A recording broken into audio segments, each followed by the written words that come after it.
में या जो इस दुनिया में नहीं है या चले गए हैं उसका नाम कट गया, वो कंप्लेन नहीं कर रहा है, राहुल गांधी रो रहे हैं। वहां पब्लिक खुश है कि शुद्धिकरण होना चाहिए हमारा वोटर लिस्ट का। और प्रॉब्लम सिर्फ राहुल गांधी में है, कांग्रेस पार्टी में भी बहुत लोग अभी दुखी है। बिहार में कई लोग कह रहे हैं कि राहुल गांधी उनके वहां प्रचार में ना आए, क्योंकि वो आने से जो थोड़ा कुछ चांस है वो भी बिगड़ सकता है।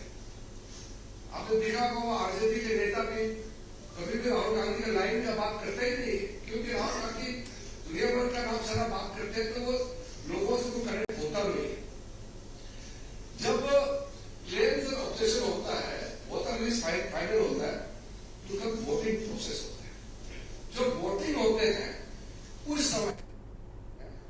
उस समय हर पॉलिटिकल पार्टी के पोलिंग एजेंट्स होते हैं।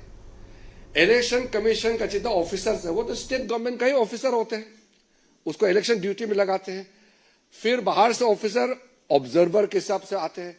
जब वोटर वोट डालते हैं तो पोलिंग एजेंट, अलग अलग पॉलिटिकल पार्टी के पोलिंग एजेंट्स पोलिंग स्टेशन में रहते हैं। वो चेक करते हैं कौन वोट डाला है, कौन अभी नहीं डाला, वो चेक करता है। अब अगर कांग्रेस का एजेंट वहां अगर नहीं है तो बता दे कि वो एजेंट नहीं रख पाया। पोलिंग एजेंट रहता ही है, हर पॉलिटिकल पार्टी का, हर कैंडिडेट का पोलिंग एजेंट रहता है, और उसी हिसाब से वोटिंग होते हैं।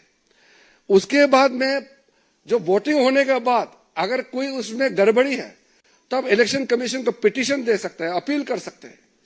उसमें अगर लगता है कि न्याय नहीं मिला तो फिर आप अदालत जा सकते हैं। ये सब तो करना नहीं इनको।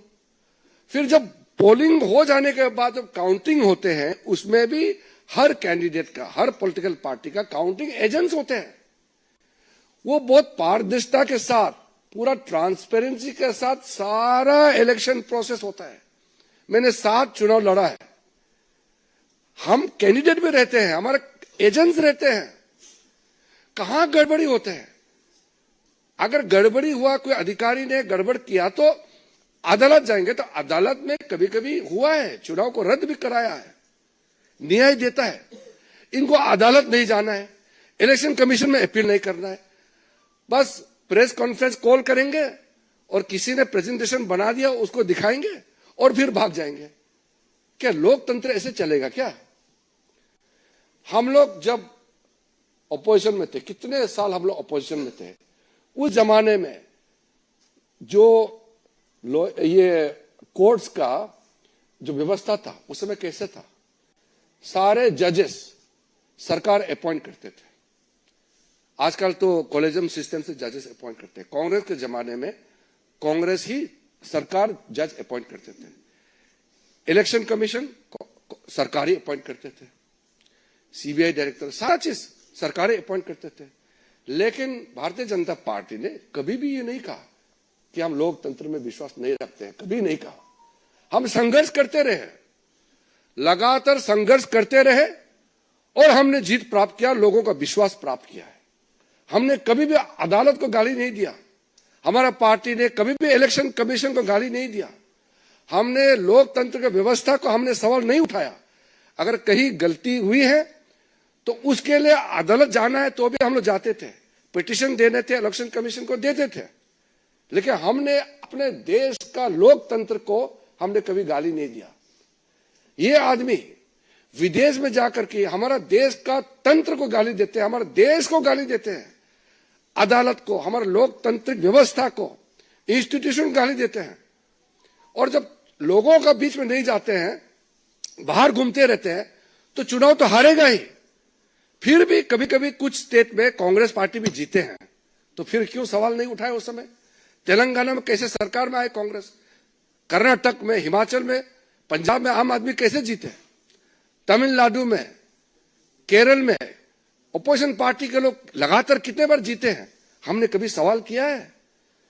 तो इसलिए मेरा पत्रकार बंधुओं से मेरा ये हाथ जोड़ के मैं विनती करना चाहता हूं कि आपका समय को राहुल गांधी जी समय समय में खराब करते रहते हैं, लेकिन जो सही मत है आपके माध्यम से लोगों तक पहुंचना चाहिए। क्या वो जेन जी को उकसाने की बात करते हैं?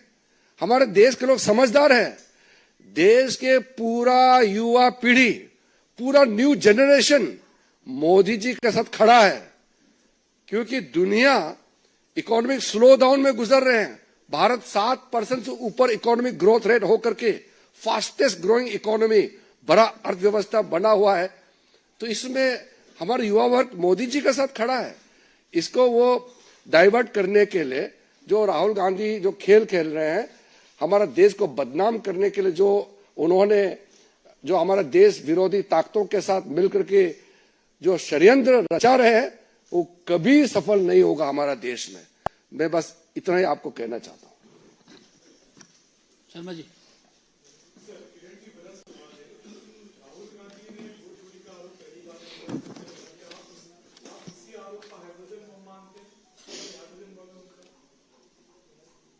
कांग्रेस पार्टी जो कांग्रेस की विफलता को राहुल गांधी के सर में फोड़ने के बजाय ईवीएम को फोड़ रहे हैं।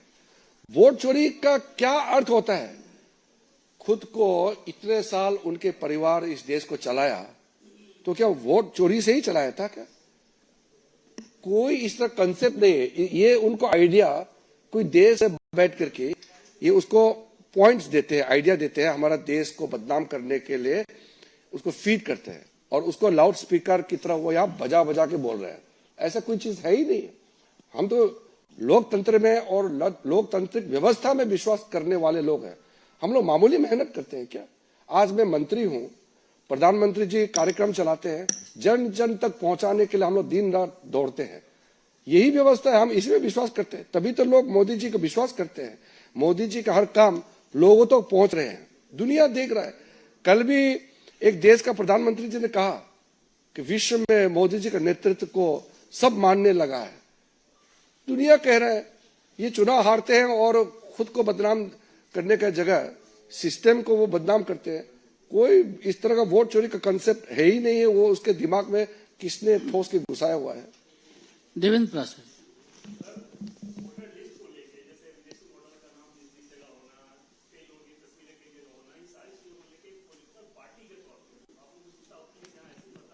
मैंने आपको क्लियरली कह दिया कि वोटिंग से पहले सब पार्टी के पास वोटर लिस्ट होते हैं। देखते नहीं है क्या वो लोग? इतना तो मेहनत करो ना, वोटर लिस्ट चेक करो। हर गली में सबको मालूम है कौन कौन वोटर है। अगर नकली वोटर है तो भी उस गांव का सरपंच, वहां के जो बीएलपी, वहां का जो हमारे एजेंट्स होते हैं, ऑफिसर, सबको मालूम है। वोटर लिस्ट को अगर कहीं नाम गड़बड़ है तो उसको शुद्धिकरण के लिए भी इलेक्शन कमीशन का व्यवस्था बनाया हुआ है। अब व्यवस्था में मेहनत कर करके उसमें हिस्सा तो लेते नहीं है, यहां इल्जाम लगाने के लिए आ जाते हैं। ये नहीं साश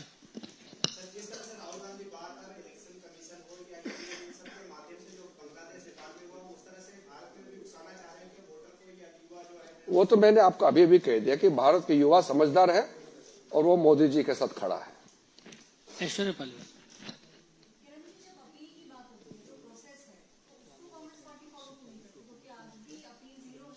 वही तो आपने मेरा